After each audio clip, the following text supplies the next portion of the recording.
ஒரு அமைதியான காலை. காடு ஓரத்தில் இருக்கும் ஒரு சிறிய நீர்த்தொட்டி.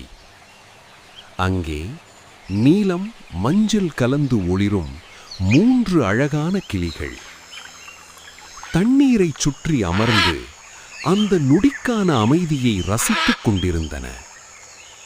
ஒரு கிளி இறகுகளை விரித்து சொன்னது, இந்த தண்ணீர் போல வாழ்க்கையும் சுத்தமாயிருக்கணும். இன்னொரு கிளி தண்ணீரில் தன் பிரதிபலிப்பை பார்த்து, நம்மை நாமே புரிஞ்சுகிட்டா உலகம் நம்மை புரிஞ்சுக்கும் என்றது. 3வது கிளி எதுவும் சொல்லவில்லை.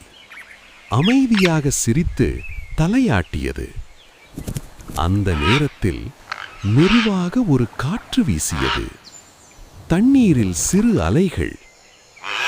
சில நேரம் வாழ்க்கைக்கு பெரிய விஷயங்கள் தேவையில்லை. ஒரு துளி தண்ணீர், உண்மையான நட்பு, அதுவே போதும்.